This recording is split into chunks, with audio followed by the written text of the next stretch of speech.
Vamos dar início ao nosso seminário de planejamento do Sindicep da gestão 2018-2021, convidando aqui para fazer uma análise de conjuntura nosso companheiro Pedro Armengol, que é da executiva da Condicef e também da Central Única dos Trabalhadores, né? Nós vamos agora entrar na questão do balanço da situação sindical nacional, com destaque para o DF.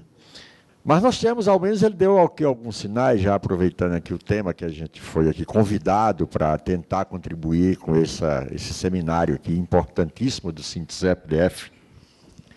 Acho que é o momento, todos os momentos são importantes para se trabalhar a formação, mas esse é o momento, eu acho que, mais importante. Quanto maior a crise que a gente enfrenta nas nossas organizações, eu acho que só tem uma saída, é a formação, é a discussão do porquê as coisas estão acontecendo, né? Sem se alimentar falsas expectativas, né? E tendo como única saída para a classe trabalhadora o fortalecimento de suas organizações, né? Quanto ao restante, o Hamilton já deixou muito claro aqui, a nossa realidade no Brasil, queria dizer que é uma realidade muito difícil, né? Porque quando vai, né, até eu estava lendo ontem, a autocrítica do Gereissati, né, tal, sobre por que o PSDB está na UTI, né? Ele disse que ele dizia, o Gereissati, que o PSDB cometeu 3 erros capitais, né?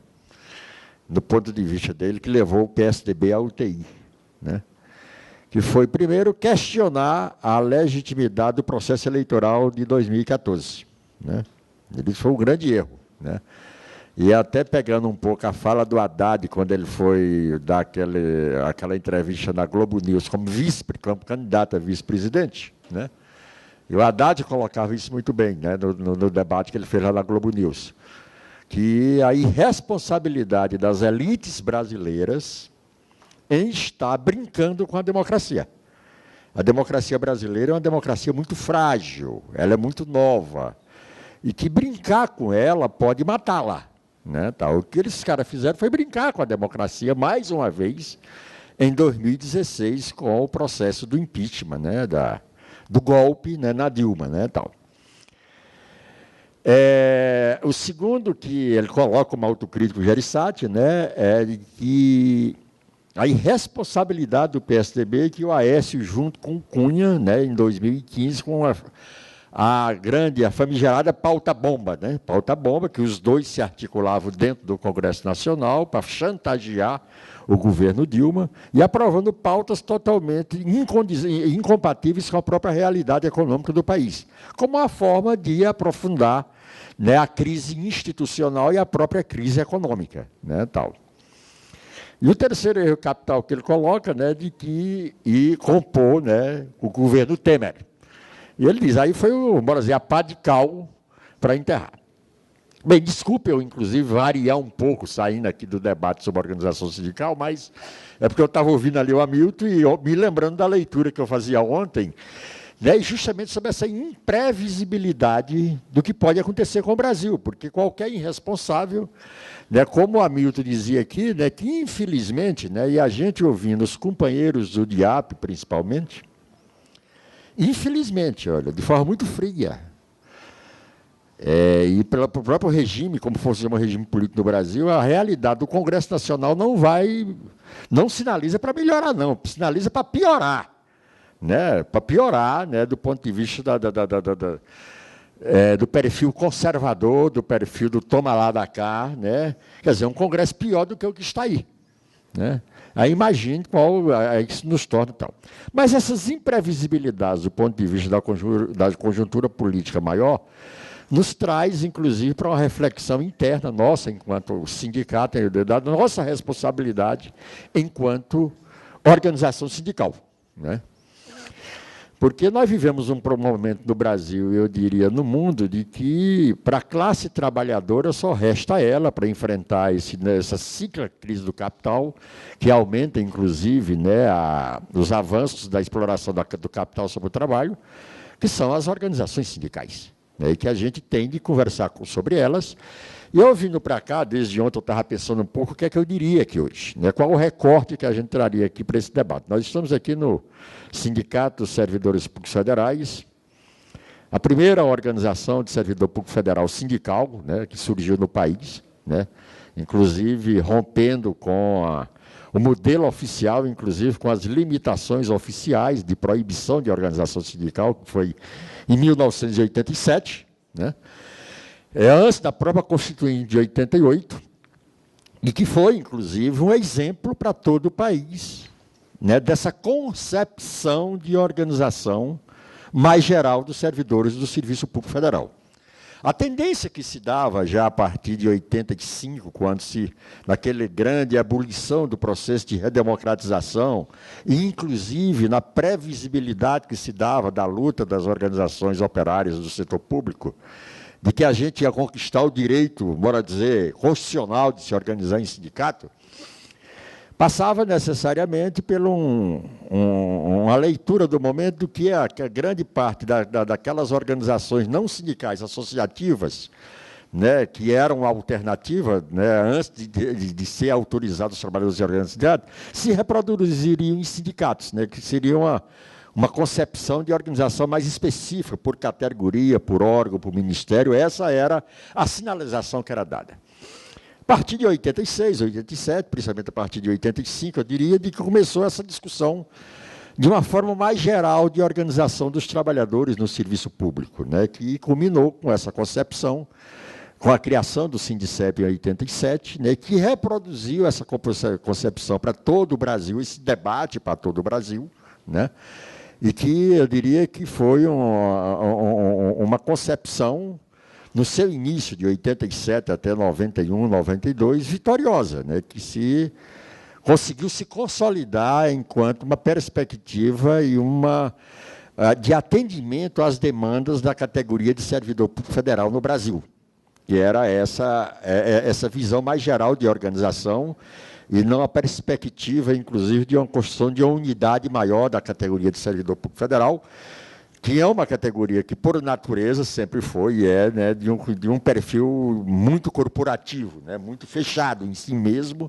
né, mas que, inclusive, a concepção de sindicato geral nos dava essa amplitude maior de olhar sobre a realidade dos serviços públicos e sobre a realidade dos servidores públicos, né, enquanto categoria e de suas demandas e necessidades.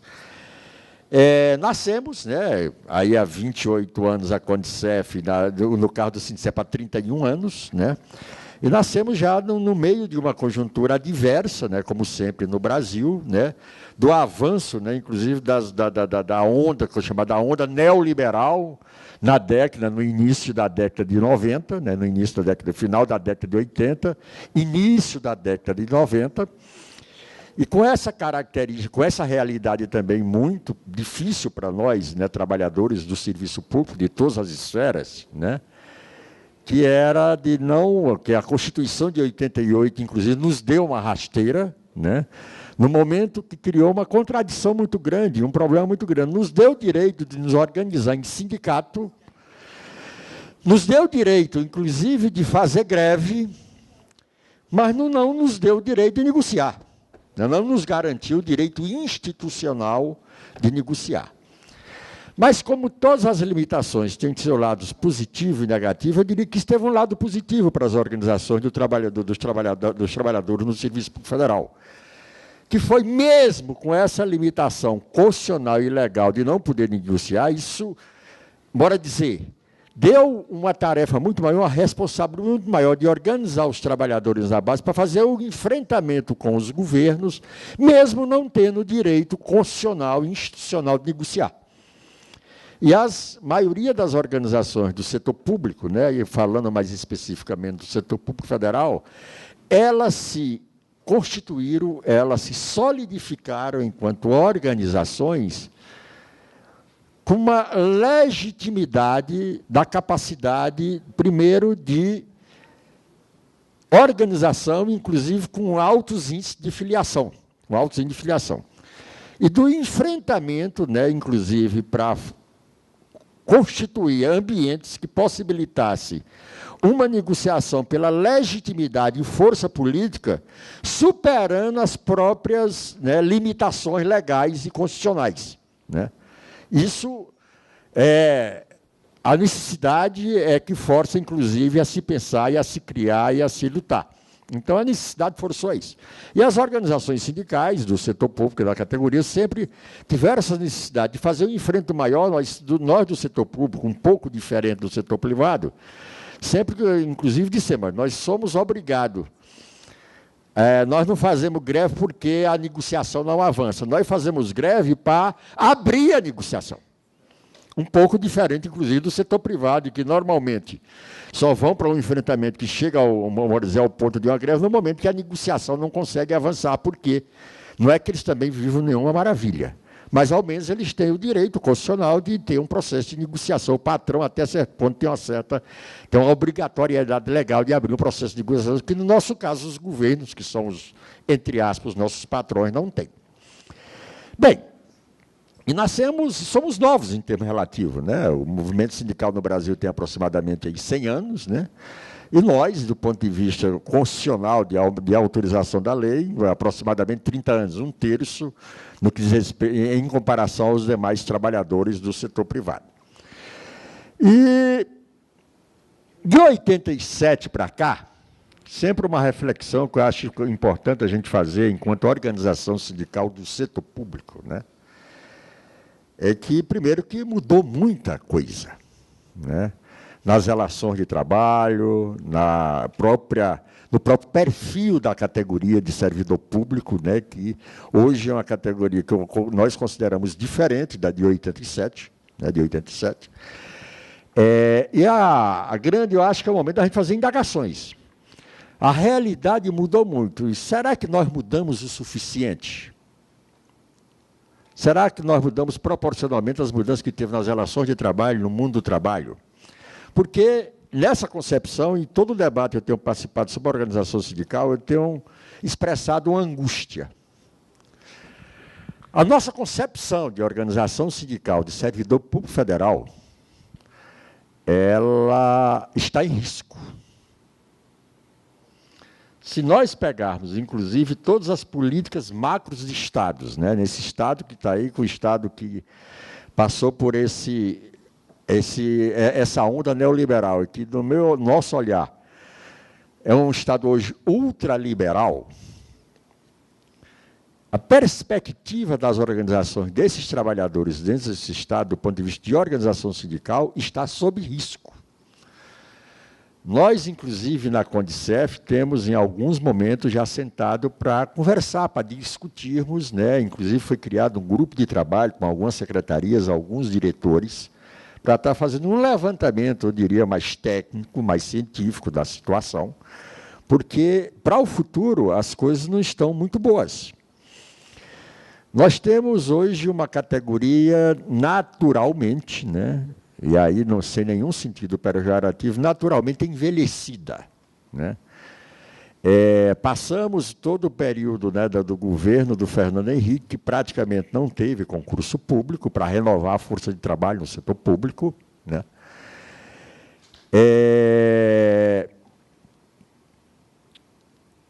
Tivemos, só nesse período, praticamente 50%, caiu pela metade, 50% dos servidores ativos da administração pública federal, né? Porque no início do governo Fernando Henrique era em torno de 500 mil só no poder executivo. Quando terminou o governo Fernando Henrique, estava em torno de 220, 230 mil servidores ativos, né, tal.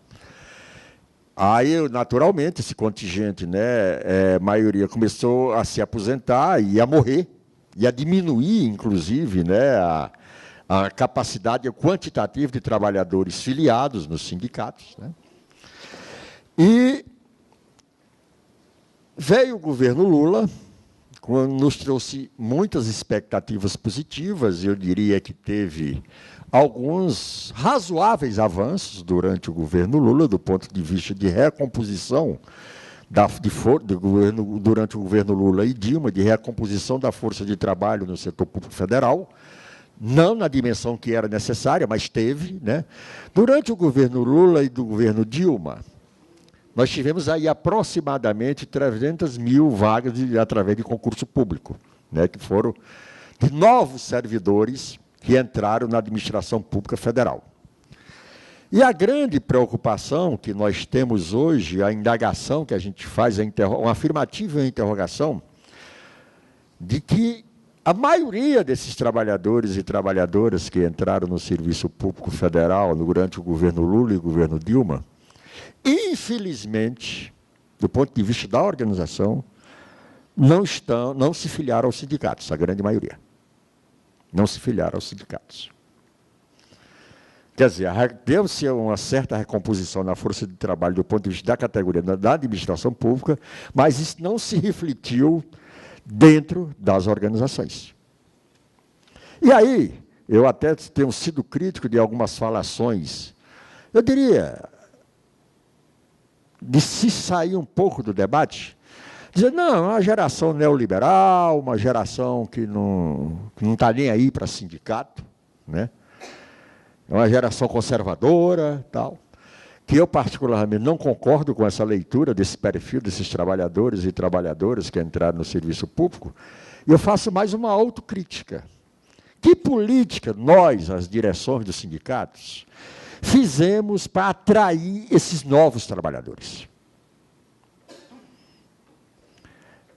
Eu deixo essa interrogação no ar. Eu acho que a maioria das direções, e eu me incluo junto com essas direções, não estou fazendo nenhuma crítica aqui a terceiros, nós não produzimos uma política que atraísse esses novos trabalhadores com um perfil diferente, com a cabeça diferente, com um olhar de mundo diferente, numa relação de trabalho diferenciada, a grande maioria deles. E só num ponto eu faço, inclusive, uma outra interrogação.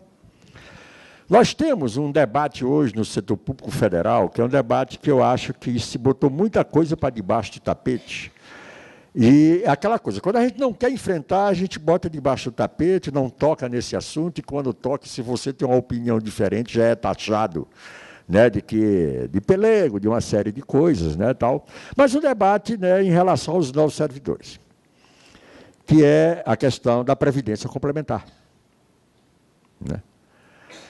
Nós temos uma posição fechada. Nós somos contra o FUNPRESP, né? Aquela Fundação de Previdência Complementar do Servidor Público, nós não queremos saber de falar naquilo. Bem, agora olhe para os novos servidores que entraram a partir de 2012 na Administração Pública Federal. Qual é a alternativa que eles têm de aposentadoria? Porque a única segurança que eles têm legal, a partir das reformas, inclusive do governo Lula, da reforma da Previdência, né, é o teto do INSS. Fora do teto do INSS, ele tem que buscar outras alternativas, eles. E uma das alternativas, não estou dizendo aqui se é boa ou se é ruim, é o FUNPRESP. Ou eles vão para o FUNPRESP, ou vão para o Bradesco, né, ou para outro fundo de previdência complementar. E nós não queremos muito, né, debater com eles o FUNPRESP, porque nós somos contra o FUNPRESP. Bem, eu estou citando só um exemplo de uma realidade que é imposta a esses novos trabalhadores que nós não tivemos a capacidade, temos dificuldade de fazer esse debate. Há um certo tempo atrás, aí, eu acho que foi no final do ano passado, inclusive, a Condicef, né, fez um seminário sobre previdência, regime próprio de previdência do servidor público. E veio um cara do DIEESE, um italiano, e ele chegou e disse, olha, eu vou fazer aqui uma exposição para vocês fria, sem nenhuma ideologia política nesse debate aqui. Vou colocar a realidade das coisas, que tecnicamente. Eu já sei qual é a posição política de vocês, que é contra, né, qualquer discussão de previdência complementar e tal. E ele fez lá um desnudamento do regime próprio de previdência do servidor público e as alternativas, né, inclusive para os novos servidores. E eu fiquei saindo daquele seminário muito preocupado, né, porque uma coisa que nós não fazemos hoje é o debate sobre o nosso regime próprio de previdência. Porque, sem entrar no debate mais ideológico, né, dos desvios da Previdência, etc., o nosso regime próprio tem problema. Tem problema gravíssimo, do ponto de vista atuarial. Até em razão dessas políticas macros de Estado que se deram, é que essa balança totalmente desequilibrada, né, um percentual muito grande de trabalhadores aposentados e pensionistas e um percentual menor de trabalhadores ativos que estão contribuindo com o sistema, Mas nós somos muito fechados para discutir isso. Nós temos inclusive, né, eu diria, nós somos meio sectários. Nós não queremos discutir reforma da Previdência, não queremos discutir regime próprio, não queremos discutir FUNPRESP, né, porque nós somos contra. E isso, eu acho que pode ser, e só para reflexão, não estou fazendo nenhuma afirmação absoluta, algumas coisas que nós, enquanto organização sindical, temos de começar a mudar um pouco essa postura. De não botar as coisas para debaixo do tapete e fazer a discussão. Fazer a discussão, não estou falando de tomar, de induzir posições, mas de fazer a discussão. E isso talvez seja um dos elementos que esteja faltando, inclusive, para a gente trazer esses novos trabalhadores que ingressaram no Serviço Federal, né, principalmente no período dos 2 do governo Dilma, 2 do governo Lula e dos 2 do governo Dilma, para dentro dos sindicatos. Né. Eu tenho tido algumas experiências, né, positivas assim em alguns momentos, né, com bases novas, por exemplo, uma base de empresa pública, que é da base da EBSER, né, que hoje independente do debate ideológico, nós somos contra ou a favor da EBSER, mas são trabalhadores que estão lá, né, tal. E eu tenho observado a dificuldade que os trabalhadores novos, que a gente até hoje, e eu posso chamar isso, né, o Chico e outros, esses garotos têm, né, do olhar que eles têm para o sindicato. Né. Eu estava até, acho que não sei se está aqui na minha bolsa, mas uma cartilha antiga sobre sindicato, né? E tipo assim, a cartilha começa com um diálogo entre um trabalhador antigo, né, e politizado, né, dentro da organização, e um trabalhador novo, e ele chamando o trabalhador para a assembleia do sindicato, o trabalhador novo. E o trabalhador novo dizia, mas eu não gosto desse negócio de baderna, não, esse negócio de greve, esse negócio, eu não gosto disso, não. Tal. Bem, o preconceito que foi alimentado pelas elites, de que a organização dos trabalhadores é coisa de bagunça, é coisa de baderneiro, né? Que a greve é uma coisa de baderneiro, que estava incrustado na ideologia. E, infelizmente, nós vivemos essa realidade ainda até hoje, desse preconceito alimentado pelas elites dominantes contra as organizações sindicais de trabalhadores.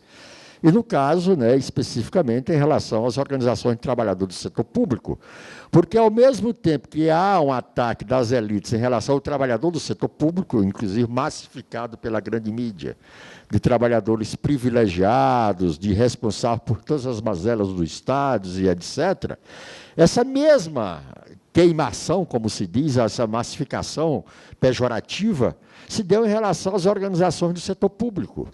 E isso se reflete, inclusive, no próprio judiciário, a postura que o judiciário tem hoje com as organizações do setor público, inclusive sobre um dos instrumentos de luta dessa corporação, que eu vou tentar concluir aqui, do ponto de vista, inclusive, de poder fazer greve. Hoje, a jurisprudência que tem no judiciário brasileiro é que servidor público, acumulada nos últimos 20 anos, é que servidor público não pode fazer greve. Mesmo estando garantido na Constituição o direito, né? Aí, inclusive, criam esse falso argumento que não é verdadeiro, que não tem regulamentação, porque é autorregulamentável, né? O direito de greve está garantido na Constituição, e os conflitos, na sua grande maioria, infelizmente, inclusive nos governos Lula e Dilma, são todos judicializados. Nós tivemos absurdos, né? A gente está discutindo greve na Assembleia e a AGU já entrando, antes da greve ser deflagrada, com o pedido de ilegalidade da greve. E qual é a jurisprudência hoje do judiciário, né? É de que, quando saem as decisões, é tipo assim, a greve é legal, desde que garanta 90% dos trabalhadores atendendo. Bem, greve com 90% de trabalhador atendendo não é greve, gente. E a média é essa. Nós já tivemos de situações absurdas, como numa greve que teve em São Paulo, lá dos servidores municipais, eu guardo essa decisão lá dentro de minhas bolsas, lá tal e tal, uma decisão da justiça lá para os trabalhadores de cemitérios, né, os coveiros, que o juiz disse o seguinte: a greve deles é legal, desde que garanta 100% trabalhando. É legal a greve, desde que garanta 100% dos trabalhadores trabalhando. Então, isso é um dos ataques que a gente vem sofrendo junto, por parte, principalmente, do Poder Judiciário, né, dessa jurisprudência já consolidada. De outro lado, nós temos um cenário muito difícil, né, a própria emenda 95, que está dado aí, se nada mudar, a gente acredita que vai mudar, mas que nos próximos 20 anos não tem mais concurso público. Aprovação da lei da terceirização e o último julgamento do STF, né, que escancara a terceirização, inclusive para atividades fins. Isso, combinado com a emenda 95, está zerado qualquer possibilidade de concurso público e que, naturalmente, isso tem um reflexo dentro das nossas organizações. Hoje, em média, os nossos sindicatos do setor público federal já são aproximadamente 60% da base da Condicef de aposentados e pensionistas. Com essa realidade que está imposta, daqui a 4, 5 anos, só agora em 2019, né, está dando alguns dados aí, em torno de 10% da categoria vai se aposentar, agora em 2019. Então, vai para 70%, 80%. Então, qual é o cenário que está dado para nós? Que, em breve, seremos sindicatos de aposentados e pensionistas. Isso é algo que a gente tem de refletir. Com muito menos capacidade, inclusive, de mobilização e de enfrentamento, porque, inclusive, aposentado não tem como fazer greve, né? Nem pensionista, nem aposentado tem como fazer greve, e então impõe já a gente pensar de como alterar essa realidade. E uma forma de alterar, primeiro, é ir buscar esses novos trabalhadores que ingressaram no setor público, então faz-se necessário se rever as estratégias, inclusive de campanha de filiação, de como é que a gente vai atrair esses novos trabalhadores, né, para enfrentar esse cenário que tem dado tal. Bem, e hoje, né, para concluir mesmo, Otto, eu sei que o tempo já estourou, mas é porque é tal, nós temos de estar pensando em termos da própria pauta sindical. Porque nós estamos no momento de ter, e todo mundo que já passou aqui nessa mesa, inclusive do debate de conjuntura, que nós vivemos num estado de exceção, os cenários são imprevisíveis, mas friamente eu não acredito em melhoria do ponto de vista da conjuntura política e econômica, né? Independente de quem seja eleito. Eu acho que o nosso papel de sindicato, de organização e mobilização da categoria vai aumentar mais ainda, independente de quem seja eleito, e nós temos de atualizar a nossa pauta. Porque é o que está dado na atual conjuntura política e econômica, né, nós vamos ter de olhar para temas macros, como a defesa da democracia, como a defesa do Estado, dos serviços públicos, do Estado enquanto ente com responsabilidade social. Né? Porque, sem superar o debate da defesa da democracia e da defesa do Estado enquanto ente prestador, né, enquanto ente de política social, não tem serviço público e nem tem servidor público. Então, as pautas mais específicas, não estou aqui que a gente vai abandonar as pautas específicas que nós temos hoje, não é abandonar, mas nós temos de sobrepor e atualizar a nossa pauta, colocando para o trabalhador do serviço público, de forma mais direta do ponto de vista de organização, que não adianta eu estar batendo na porta dos ministérios, dos órgãos gestores, pedindo aumento de salário, enquanto eu tiver um país sem democracia e um país sem Estado com papel social, que é isso que está refletido dentro da emenda constitucional número 95. Então, esse é um debate que, para nós, é difícil, né? E principalmente para os dirigentes fazerem com a categoria, porque a categoria, corretamente, o que ela quer saber do dirigente que no local de trabalho é quanto é que vai ser meu aumento esse ano. É isso, essa dificuldade que nós temos. Quando, inclusive, é difícil você dizer, olha, cara, não vai ter aumento esse ano, não, mas nós temos de lutar. Nós temos de lutar. E aí remete à necessidade de fazer uma atualização de pauta. Não é abandonar a pauta econômica, a pauta salarial, não é isso. Mas nós temos de agregar uma pauta que dê conta da demanda da macropolítica do país, com esses cenários de imprevisibilidade do ponto de vista da conjuntura política e econômica, que o Hamilton colocou aqui, mas um cenário de previsibilidade que vai aumentar a nossa responsabilidade enquanto organização de trabalhador do Serviço Público Federal, e também um cenário que vai dizer o seguinte, infelizmente, o seguinte, mais do que nunca, nós só temos um instrumento de luta, que é o sindicato. Eu tenho dito em alguns debates mais tensos por aí o seguinte, meu querido, ou você gostando ou não de sindicato, você não tem saída. O único mecanismo que você tem para fazer enfrentamento a essa realidade que está posta para esse país, a essa realidade política, a essa realidade econômica que está dada aí, a essa realidade para o serviço público, é o sindicato. E até baixo nível. Se a direção não presta, velho, vai lá para dentro, derruba aquela direção, tira a direção, bota outra.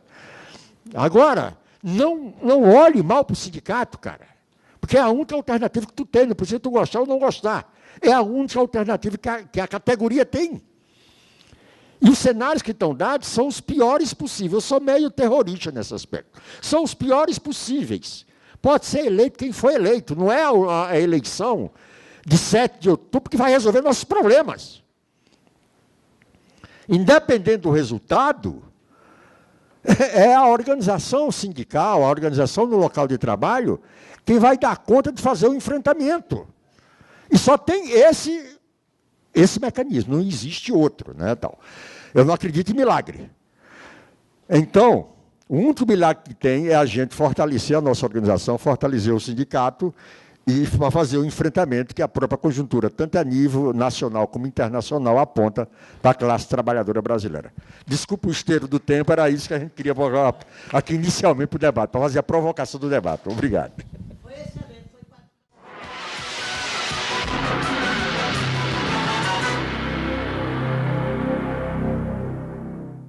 Foi muito importante hoje a vinda do Pedro Armengol aqui, porque eu participei da mesa de negociação com o Pedro Armengol e eu sinto ele um caboclo muito equilibrado na questão do servidor e no que diz respeito àquela mesa de negociação. Foi coisas que nós viemos debatendo há muito tempo a respeito da reforma da Previdência. Eu fui o fundador da Secretaria dos Aposentados e Pensionistas aqui da Conticef, e estive como diretor da Secretaria dos Aposentados e Pensionistas lá na Conticef, lá eu fui adjunto. E a gente vem fazendo essa discussão há muito tempo, é muito importante que se faça pelo seguinte, nós primeiro tivemos um golpe aí, que foi a quebra da paridade entre ativo e inativo. E aí veio o segundo golpe, que foi esse que deram nos trabalhadores, não foi na Dilma, não. E o que é que eu tento sintetizar aqui, uma coisa que foi muito importante ter sido colocada aqui agora, que é a questão do FUNPRESP, gente.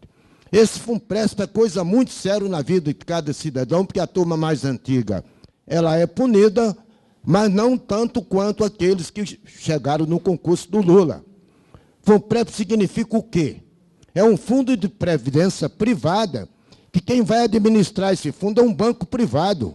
Olha, gente, vocês já pensaram o que é que significa o Bradesco administrando esse fundo? E não a Caixa Econômica administrando, teria que ser o governo administrando, e não a iniciativa privada, porque a gente sabe que no meio do caminho, as pessoas têm que entender têm que entender de uma só vez o que é previdência social e o que é seguridade social.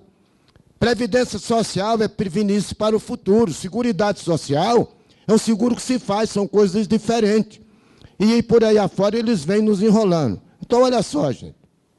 A partir do momento que vem esse debate, aí nós temos uma discussão que tem que ser feita. Eles disseram que a Previdência Social está quebrada. A Previdência Social não está quebrada. Ela é superavitária, ela não é deficitária.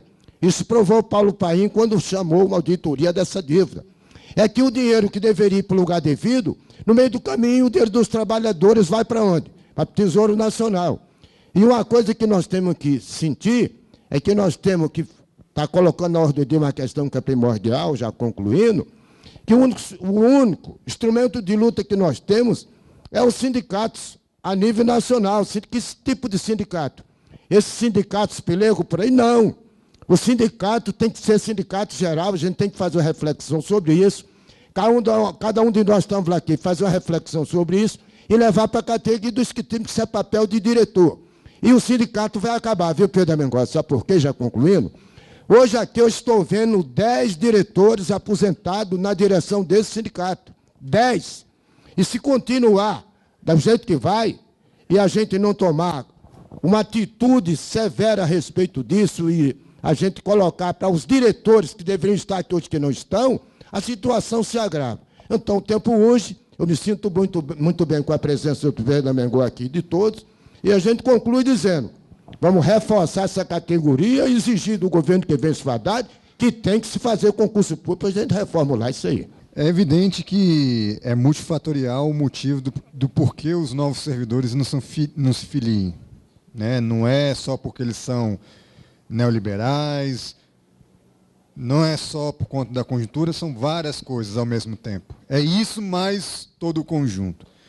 Mas uma coisa que eu gostaria de perguntar é como fazer para romper também esse desafio entre novos servidores e servidores antigos que se apoderam do aparelho e que dificilmente estão dispostos, têm uma dificuldade enorme de abrir espaço para novos servidores. Ou porque, de fato, não tem para ninguém para que eles passem o bastão, ou porque, consciente ou inconscientemente, não fazem um trabalho de renovação para garantir seus aparelhos.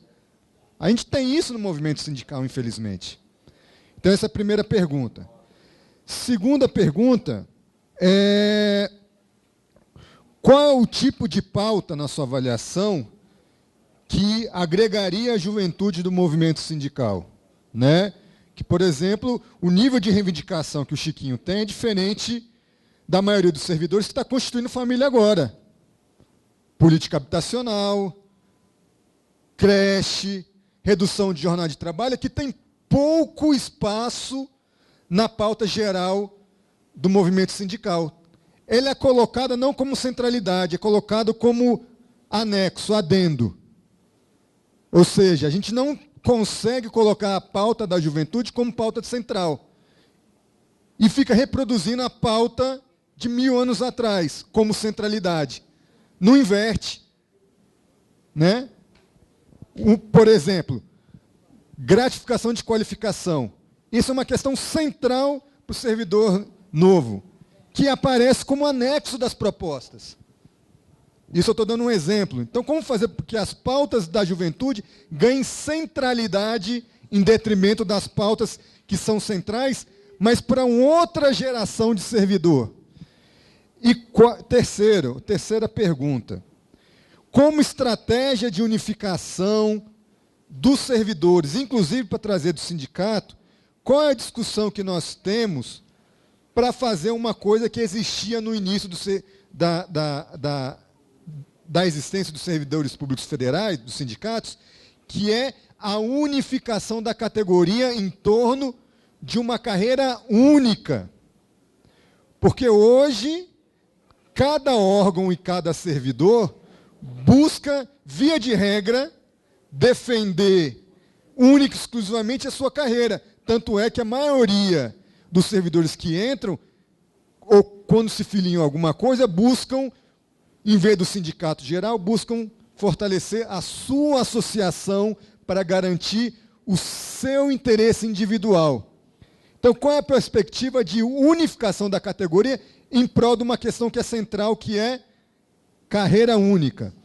Então, essas são as 3 questões. Nós teremos dificuldade, muito trabalho, independente do governo que nós elegemos agora em outubro. Mas também não podemos deixar de reconhecer que são trabalhos diferenciados. Porque se a direita ganha, com certeza eles vão aplicar o projeto neoliberal, que não é outra coisa senão reduzir órgãos públicos, número de servidor, é corte e faca para todo lado. Né? Do outro lado, nós vamos ter a continuidade da nossa luta, que é por garantia da qualidade do serviço prestado e a defesa do servidor, que passa, né, por salários dignos. Né? O problema é que nós viemos, né, com umas informações aqui do Pedro, hoje temos praticamente com servidores que foram ingressos durante o governo Lula, porque se nós tivemos de 500 para 250 dos antigos, e cerca de quase 300 ingressando, praticamente são os que entraram durante todo o governo Lula, né? E o ingresso dos servidores públicos é totalmente diferente do que nós tínhamos no governo período passado. No período passado, nós tínhamos ingresso para auxiliar, para nível médio, para nível superior, né? Hoje, basicamente, o serviço público é ingresso para analista, que é nível superior, né? E os analistas que hoje concorrem ao serviço público são analistas que estudam e postergam o desemprego até quando pode. Então, são muito qualificados, né? Com pós-graduação, com mestrado, alguns com doutorado. E os que não tinham estão fazendo, concretamente estão fazendo. Então, é um tipo de servidor diferenciado, não tenho a menor dúvida, né? Enquanto que os nossos antigos guardavam alguma relação de pertencimento à classe trabalhadora, os atuais não guardam essa relação. Vamos ser francos, não se consideram trabalhadores, né, embora sejam assalariados. Então, a política que a gente tem que defender é uma política que procura aproximar e ingressar esses setores. Claro que nós temos que buscar atingir os jovens que estão entrando no serviço público, mas é claro que nós temos que resgatar a tradição de classe, de luta, né, entre capital e trabalho, porque, como nós vimos na palestra anterior, não temos futuro se continuar predominando a ordem capitalista, porque ela é destrutiva. Por um lado, você vê a dificuldade de filiar o sindicato, mas uma leva de servidor de nível superior que entra na administração pública, antes mesmo de estar tomando posse, entrando em exercício, já tem a assembleia de fundação da sua associação da carreira da turma tal. Então, você percebe uma diminuição da filiação? Eu não percebo.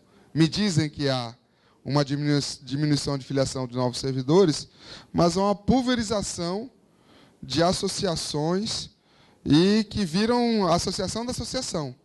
Porque da carreira tal do Ministério, que tem 8 carreiras habitando ali, trabalhando ao mesmo tempo, lado a lado, com as mesmas funções, com salários diferenciados. Então, essa é uma primeira disputa, uma disputa que foi respondida por esse sindicato e pelo conjunto de servidores, que era sindicato de categoria versus sindicato de todos os servidores federais. Eu acho que está na hora da gente relançar essa discussão, o que implica para nós cutistas discutir no interior da CUT. É legítimo, justo, nós queremos que tenha o Sindiprev? Nós queremos que tenha na esplanada 8 sindicatos cutistas, 7 sindicatos cutistas, ou a gente deveria discutir quais seriam as bases necessárias para ver um único sindicato, como se garante a democracia e a representação dos interesses de trabalhadores de órgãos diferentes num único sindicato. Esse debate estava sendo feito há 10 anos atrás por várias categorias da iniciativa privada. Os companheiros da comunicação discutiam ramos, ou seja, é necessário ter um sindicato de radialista e outro de jornalista, ou é necessário ter um sindicato da comunicação e juntar todos esses trabalhadores, garantindo a diversidade deles, inclusive nas mesas de negociação e etc. Como fortalecer isso? Esse é um debate que talvez seja bom retomar. Um outro ponto sobre a questão da juventude, aí nós temos que discutir a forma. Porque na construção, depois da ditadura, nós tivemos 2 movimentos sindicais principais. Um eram diretores da estrutura oficial do sindicato, que se renovaram, o exemplo da diretoria do Sindicato Metalúrgico da ABC é um desses, que estava lá e tomou a frente na liderança, e teve o movimento das oposições, onde era o pelego interventor contra a organização independente dos trabalhadores na base do sindicato. E eu estou falando industrial. Se você está na chapa, no outro dia está demitido, e estava sob ditadura. E essas pessoas, maioria jovens, fizeram o movimento de oposição e tirou a pelegada do sindicato. Não pediu autorização para os mais velhos. Se organizou. Eu acho que a gente tem que é um problema que nós temos que discutir. Como fazer que os servidores há pouco tempo ingressem no sindicato, mas não passa por pintar com novas cores do sindicato, botar festa, botar não sei o quê. São política. Nós somos trabalhadores, vamos nos defender enquanto trabalhadores. E os trabalhadores só têm uma arma, sua própria organização. E nós temos que fazer esse debate através de pautas concretas, não ideológicas. Tem que ser uma pauta que dialogue com todos nós. A reforma trabalhista foi aprovada porque não houve reação da sociedade. Não houve reação feroz dos movimentos sociais, da CUT e dos demais sindicatos. Se houve, foi uma reação pífia. Por esta razão que foi aprovada a reforma trabalhista. A reforma da Previdência, houve uma movimentação dos movimentos sociais, mas bem pequena, não da dimensão que se esperava. O nosso grande aliado para impedir a reforma da Previdência foi exatamente as eleições, porque o parlamento temia não se reeleger. Por essa razão, tivemos um grande aliado, por isso não passou. Vamos ser realistas. Eu quero indagar o companheiro Armengol o seguinte, e lembrar que o tal do Frusprest, lamentavelmente, quem aprovou esse famigerado Frusprest foi a companheira Dilma. Um erro abominável, não poderia ter aprovado, mas fez.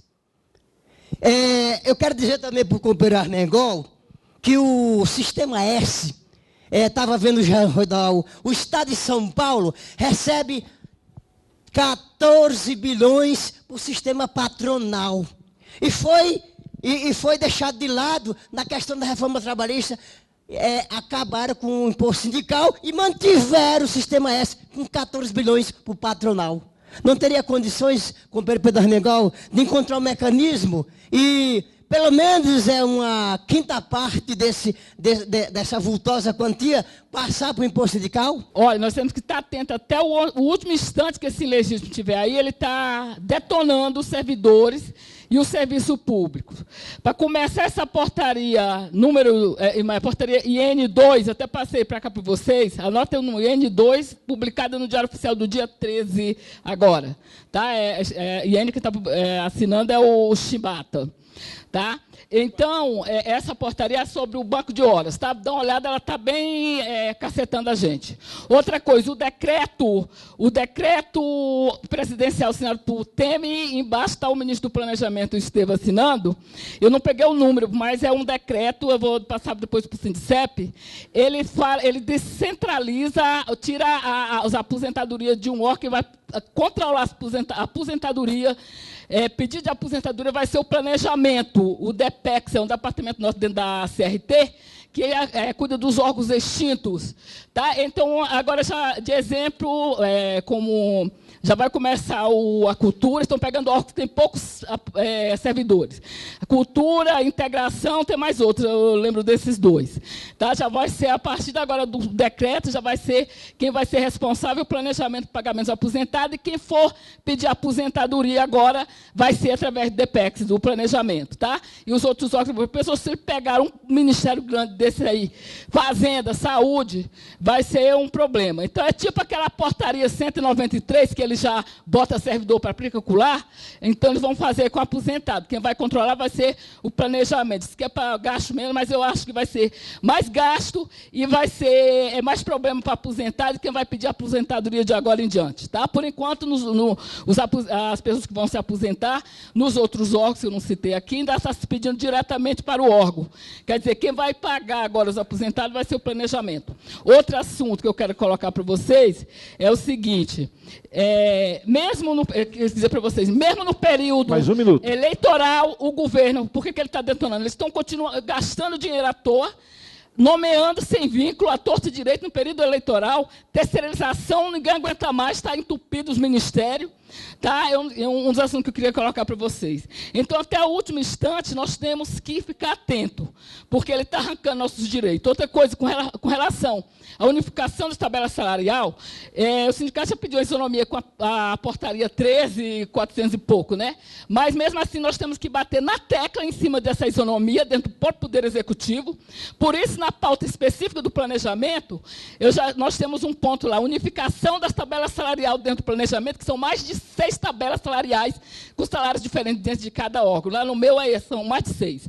Tá? É isso aí. Outra coisa, com relação o que interessa aqui do planejamento aqui do SINCEP, eu queria pedir ao Walter, a todos os companheiros, que dê mais autonomia às secretarias, ao secretário, para descentralizar de cima do outro. Eu acho que o outro fica muito estressado com tanta coisa em cima dele, que cada secretário tenha mais autonomia com suas secretarias. E vamos fazer um trabalho unido, todas as secretarias. Quando um secretário tiver com problema, a secretaria, vamos ajudar.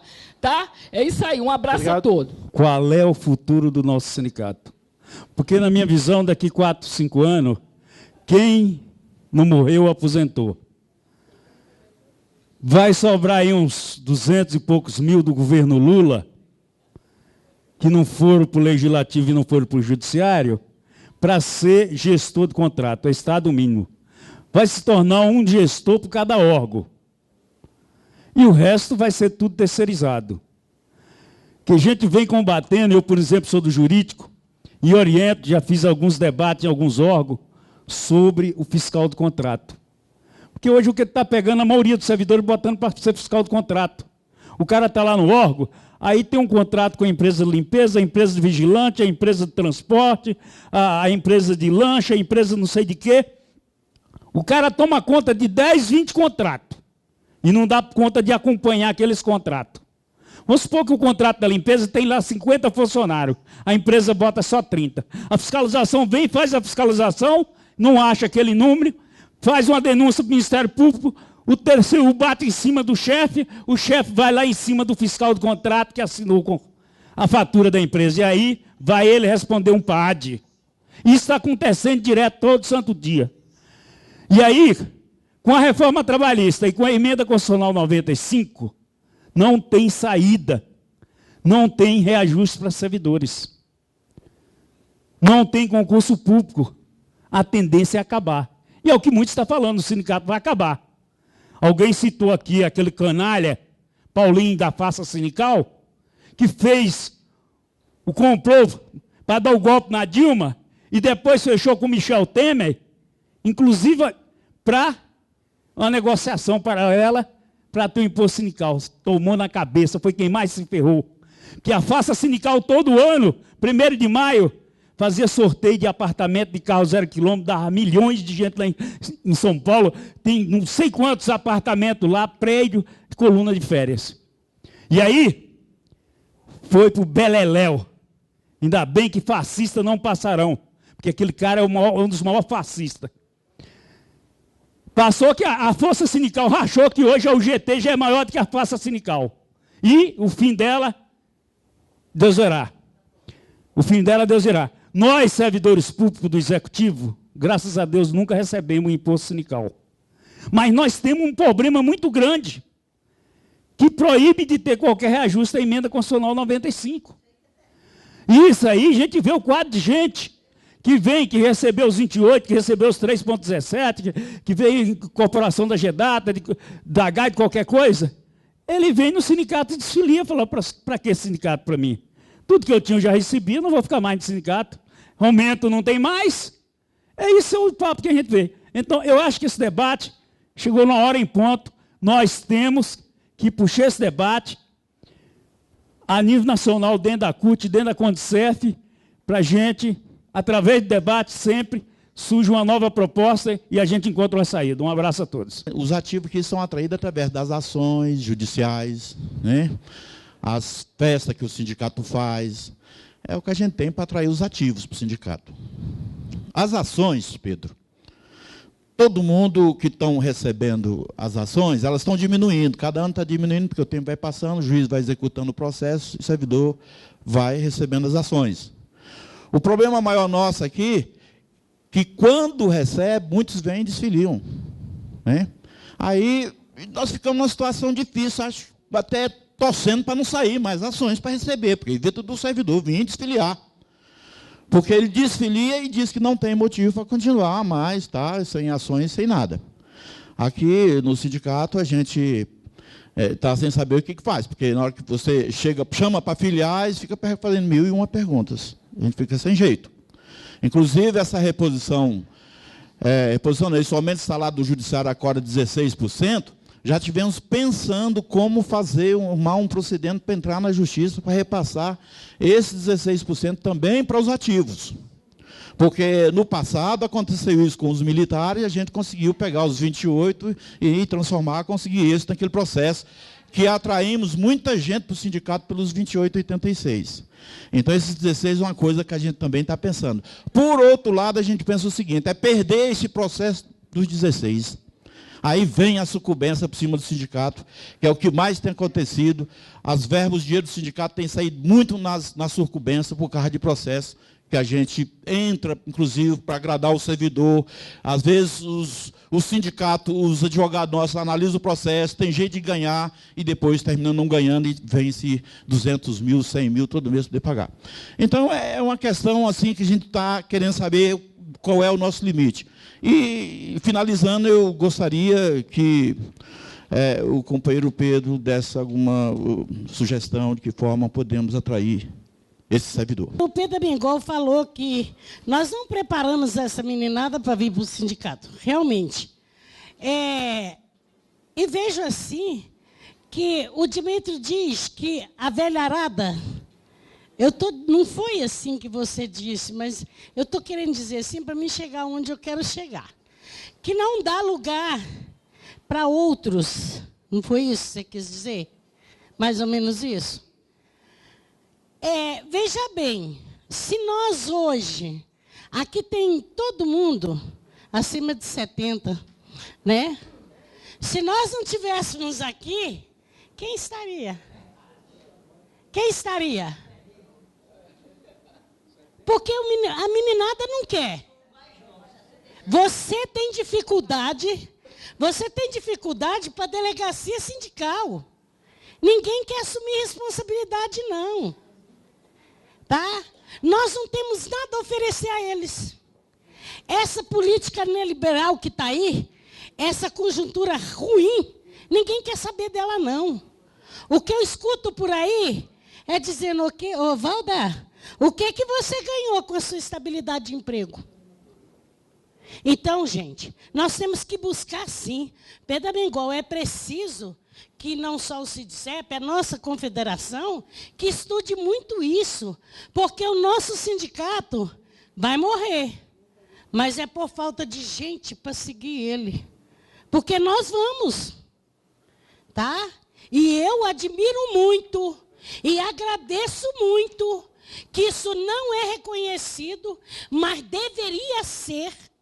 Pessoas como eu, como Miriam, ainda está dentro desse SINDICEP, acordando de manhã, indo para as portas dos órgãos, já que somos aposentados, que deveríamos estar na nossa casa, dormindo, tomando um cafezinho, mas nós estamos lá. E vejo crítica, e não vejo nenhum novo levantar 5 horas da manhã para ir para lá. Entendeu? E escuto crítica. Sindicato só tem velharia. Mas somos nós, velhos, que estamos segurando isso aqui. Porque os novos não querem nada. Mas nós temos que buscá-lo. Porque senão o sindicato vai morrer, não é por outra coisa, não. É porque não vai ter gente para seguir, levar a luta à frente. Obrigada. A questão da inserção de novas pessoas no sindicato, de novos militantes, é um problema. É um problema real que vai ocasionar, mais tarde, como já foi falado aqui, inclusive, além da diminuição do sindicato, inclusive a extinção de algum sindicato por falta de gente. Então, assim, é um problema real que tem que ser colocado. Sobre a juventude, o que eu vejo sendo colocado, entre as pessoas que eu conheço, entre o resto da juventude que eu conheço que não está no sindicato, os jovens estão se organizando, sim. Então, sim, A ideia de que o jovem não se organiza, a ideia de que as pessoas jovens, que os jovens servidores públicos não se interessam pela política, e não se interessam pela política a partir de uma visão socialista, não é o que eu estou vendo hoje na minha realidade. As pessoas com quem eu discuto, as pessoas com quem eu converso estão se organizando. No entanto, onde é que elas estão se organizando? Não está sendo no sindicato.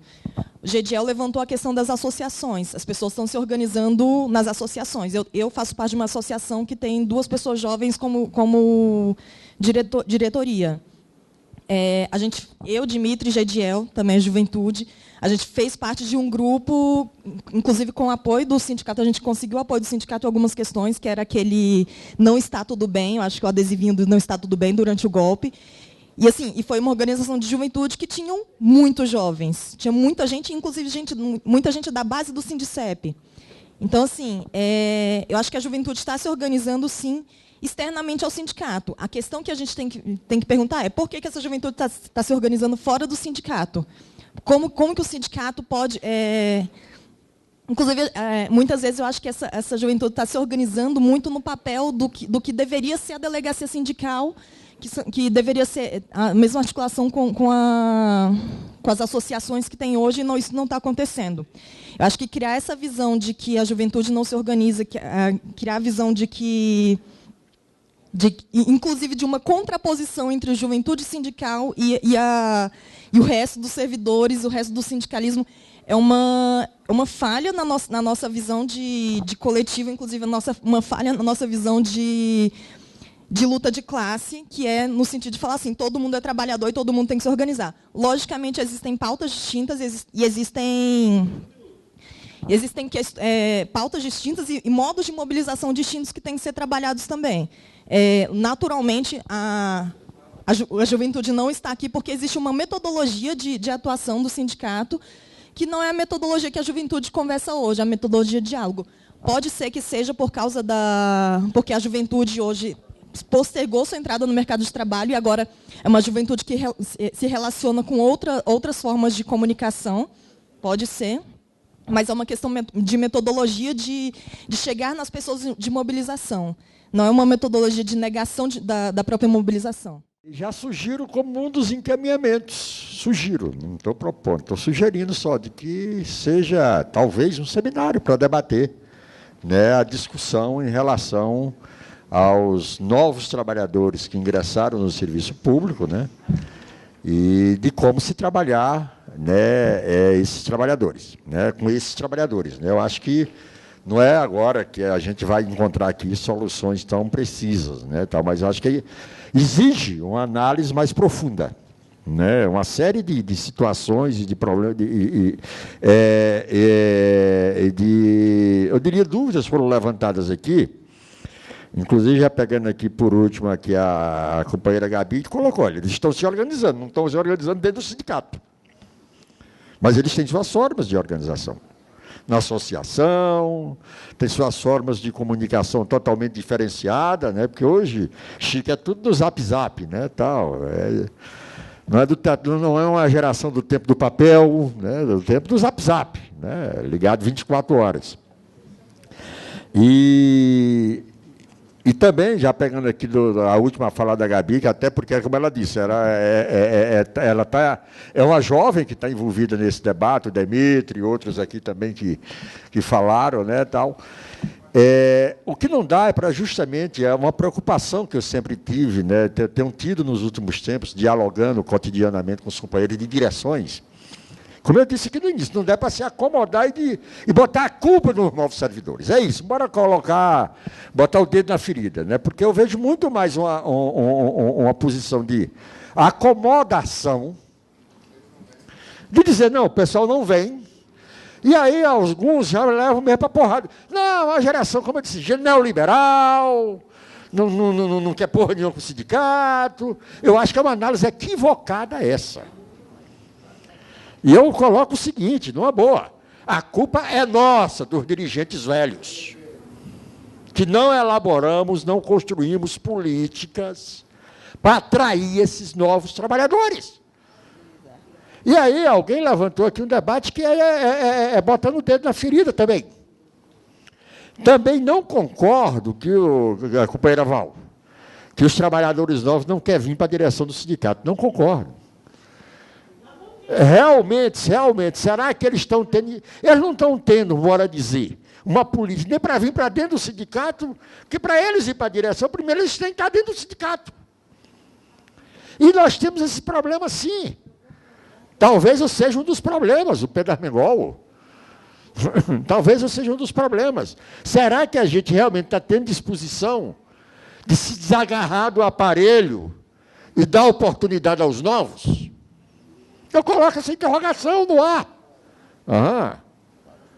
Aí é muito mais, porque eu conheço situações, eu não estou sendo melhor que ninguém, não. Também não sou bonzinho, não. Mas eu conheço situações mais graves, que tem alguns que se assumem mesmo. Não vou dar espaço, não.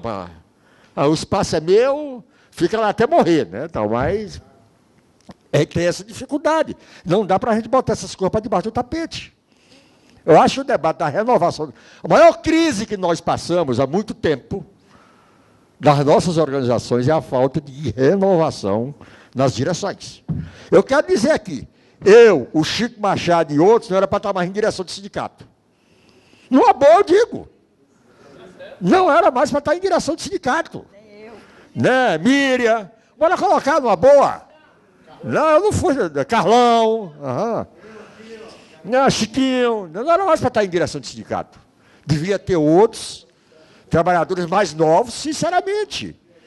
Né? É um processo de alimentação da própria política sindical. E nós temos, e isso é um problema do movimento sindical, de não ter renovação nas direções. Quando quer, eu vejo exemplos por aí pelo país todo, por exemplo, de sindicatos que oportunizaram, inclusive, um exemplo, esses trabalhadores da EBSE ir para a direção do sindicato, e eu vejo como um resultado positivo, de, inclusive, trazer esses trabalhadores para dentro do sindicato. É aquela coisa simplória mesmo. Se o cara vê um colega lá na direção do sindicato, ele se sente representado. Mas se ele olha para a direção do sindicato, só tem uma vearia lá, ele não se sente representado. Não é boa. Tem que ter alguém meu lá, da minha geração, com a minha cabeça, com a minha forma de pensar, tem que estar lá na direção do sindicato, para mim também me sentir mais confortável, né? Até de estar fazendo a discussão. Tem alguém igual a mim lá que dá para a gente dialogar. Porque as cabeças são diferentes, gente. Olha, eu estou tendo uma oportunidade pessoal, desculpe, eu sou muito prolixo mesmo, né? Há muito tempo que eu não convivia com filho, né? Até pela minha militância mesmo. Quero dizer que quem criou a maioria dos meus filhos, eu tenho 5 filhos. Quem criou tudo foi a mãe mesmo, né? Porque o pai sempre fora de casa, tererê.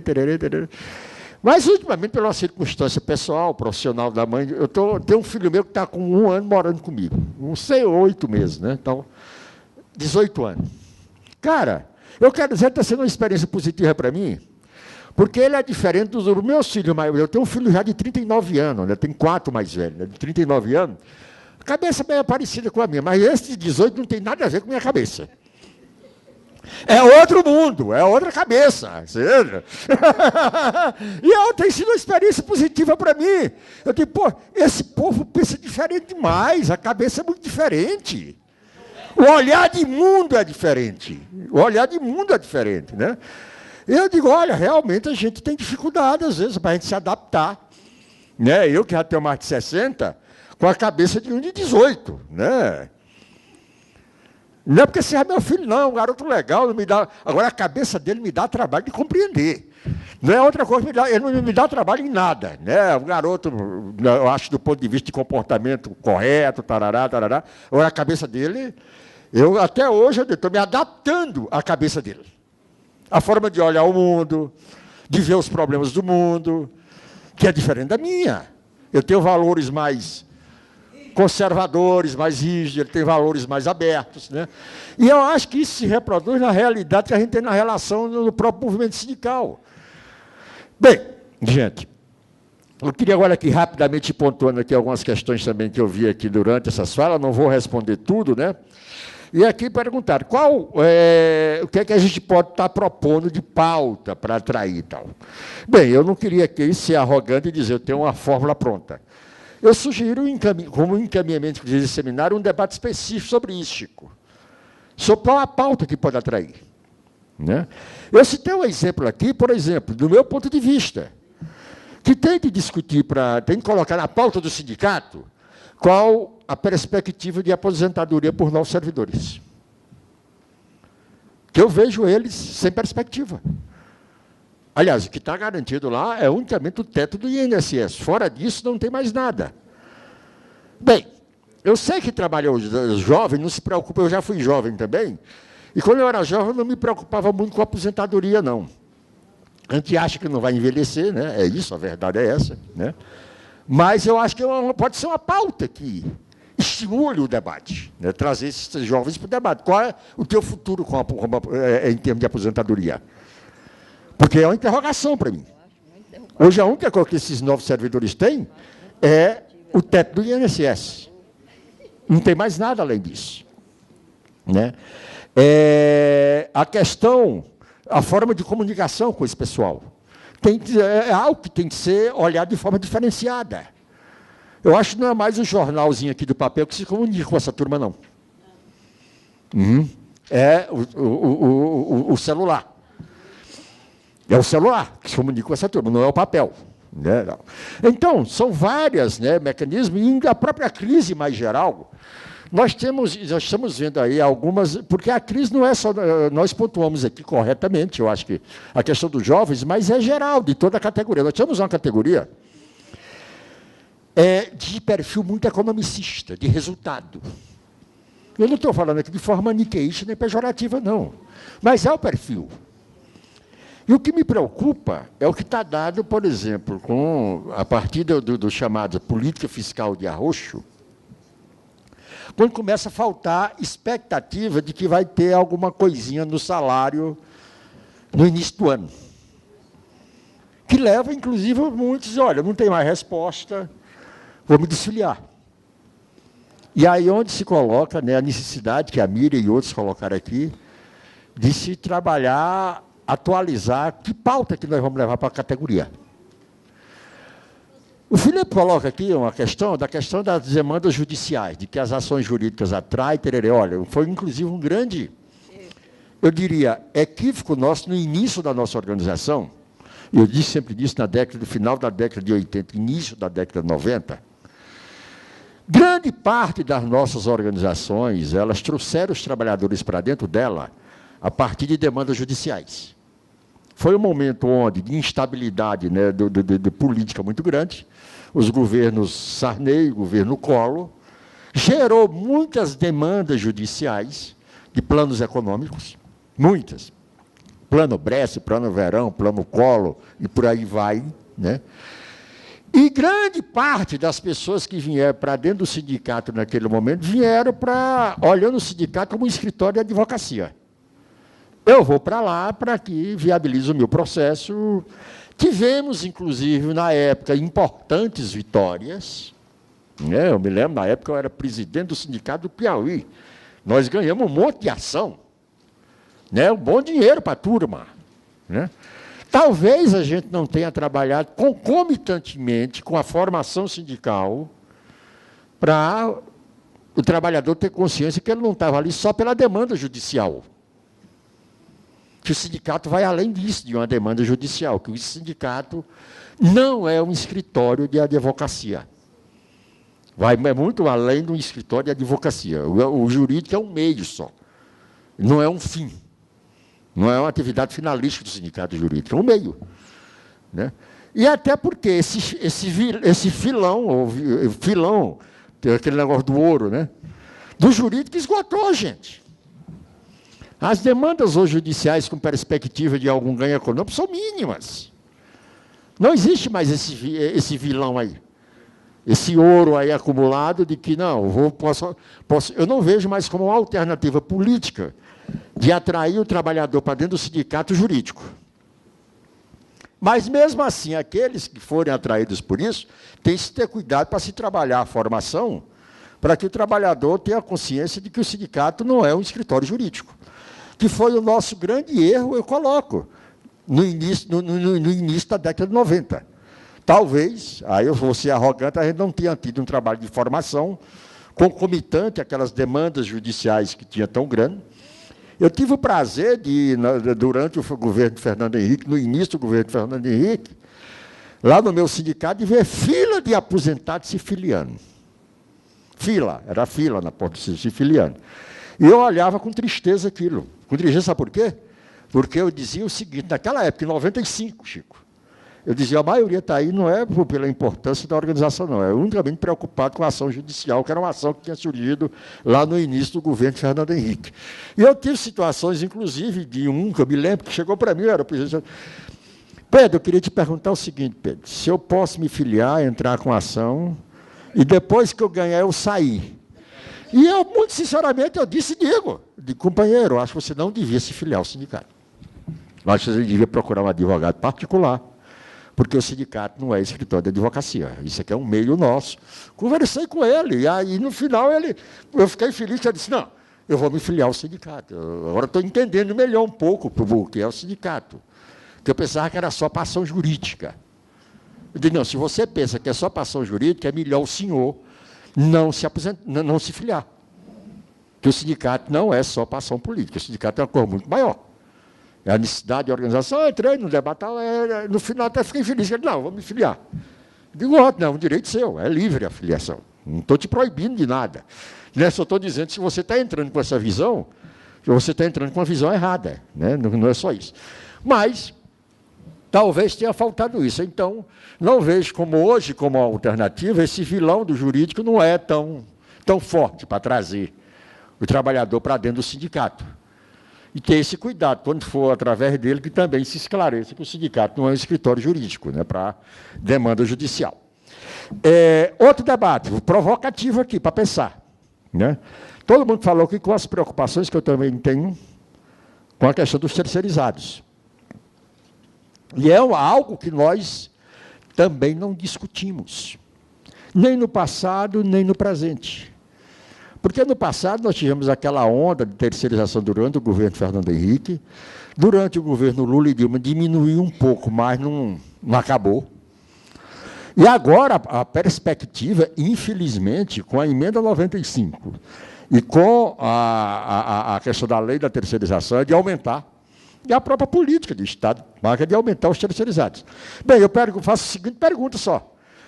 Onde estão organizados esses servidores, esses trabalhadores terceirizados? Porque a gente tem que tomar muito cuidado com isso, porque nós temos também aí alguns preconceitos, né? Preconceitos. Nós somos contra a terceirização, certo? Somos corretos, somos contra. Agora, nós somos contra o trabalhador terceirizado? Eu acho que não. Acho que uma organização não pode ser contra o trabalhador. Nós não somos contra, até porque, no caso aí, o trabalhador terceirizado ele é um explorado. Mais explorado do que nós. Muito mais explorado que nós, servidores efetivos. E onde estão organizados esses trabalhadores? Uma grande parte não tem organização. Será que não é o momento da gente discutir de forma séria, do ponto de vista de organização sindical? Não estou propondo, mas de trazer esse trabalhador terceirizado também para dentro do sindicato? É uma interrogação que eu coloco. Será que não é hora da gente estar começando a discutir isso? Porque eles são agentes públicos, com uma relação de trabalho diferenciada, mas são agentes públicos. E pela desgraça que aprovaram aí da terceirização, eles vão ser muito mais agentes públicos, inclusive para a área finalística agora. Para a área finalística. E aí, voltando novamente, parece que polarizou, não, parece que tomou importância muito nesse debate dos novos, a gente tem que tomar cuidado, mais uma vez dizer, não devemos olhar com preconceito, de que, não é nem com preconceito, Chico.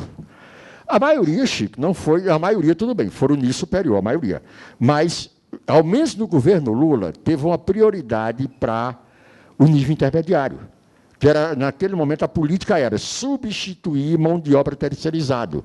Eu me lembro que no Ministério do Trabalho foram 1.700 e tanto, no Ministério da Educação foram 700 e pouco, e por aí vai. E grande parte desses, por exemplo, era nível intermediário. Não era nível superior, não eram analistas. Né? E com uma realidade diferenciada, que eu nunca me esqueci de uma reunião que eu tive com o Haddad, quando o Haddad era ministro da Educação, sobre a política de concurso público. E ele fazia uma autocrítica à política salarial na época, né, sobre os trabalhadores de nível intermediário. E ele me dizia uma coisa que eu fiquei incomodado naquele momento. Ele dizia, olha, nós fizemos aqui um concurso para 500 nível intermediário. 500 servidores. Aí ele disse, esses servidores me deram mais dor de cabeça do que solução aqui dentro. Primeiro, que veio uma mão de obra altamente qualificada, porque é uma realidade, né? A maioria dos trabalhos, bora dizer, das vagas de nível intermediário, isso é uma realidade que a gente viu, eu sou do Ministério do Trabalho e vi lá, a maioria dos 1.700 do Ministério do Trabalho, que era para nível intermediário, era de formação superior, que passaram para um concurso de nível intermediário. Quer dizer, aquilo que a gente vê é uma realidade dentro da administração pública durante o governo Lula e Dilma, que um pessoal muito mais qualificado do ponto de vista de formação e que estava ali disputando um espaço. O cara passando num concurso, já pensando no outro, pensando no segundo, no terceiro, no quarto. Com a alta qualificação, inclusive, de ser aprovado nesses concursos, sem muito tempo nem de pensar em organização, mas mais preocupado com o próximo concurso. E ele dizia, olha, veio uma mão de obra altamente qualificada, mas com um salário incompatível com a qualificação, um salário baixo, incompatível com a qualificação, e também um pessoal muito mais preocupado em estar se preparando para o próximo concurso. Então, e fora, né, a rotatividade se tornou alta. Inclusive, no Ministério do Trabalho é um dado. Dos 1.700 que entrou lá no governo Lula, hoje, se for contar, talvez não tenha 300. Porque todos passaram em outros concursos, para nível superior, e etc. Tarará. Quer dizer, é uma realidade que a gente tem de olhar, tem de discutir também do ponto de vista da organização. Né? E dizer isso, de que não dá para se olhar com preconceito. A gente tem de discutir isso melhor, com mais profundidade, dentro das nossas organizações, de como atraí-los para cá. A nossa própria concepção de organização geral ela está em risco, por quê? Porque existe esse movimento corporativo, e não é só dos novos, não, até de velho tem. Na hora que aumenta a dificuldade, todo mundo querendo correr para a sua caixinha. Inclusive, foi um dos problemas que nós tivemos durante o governo Lula e Dilma, para mim, um dos problemas mais sérios, quando se abriu uma possibilidadezinha da gente estar melhorando a nossa situação de carreira e etc., quando se aumentou um pouquinho só as margens de negociação, o que a gente viu, Chico, foi uma corrida maluca, todo mundo querendo se arrumar sozinho, todo mundo querendo a sua carreira. E a gente batia, eu sou um dos caras chatos nisso. Gente, nós temos que pautar uma diretriz geral de carreira. A partir de uma diretriz geral, a gente discutia, inclusive, carreiras específicas. Mas não. E aí a gente tem de fazer autocrítica. O que eu vi foi uma corrida maluca. Literalmente, do meu ponto de vista, maluca. Todo mundo querendo sua carreira, todo mundo querendo ser melhor que todo mundo. Todo mundo querendo ser melhor que todo mundo. E eu digo, vai todo mundo para o buraco junto, porque isso não funciona. Não é assim que a coisa funciona. Então, esse corporativo exacerbado, né, isso é algo que a gente tem de trabalhar também na formação.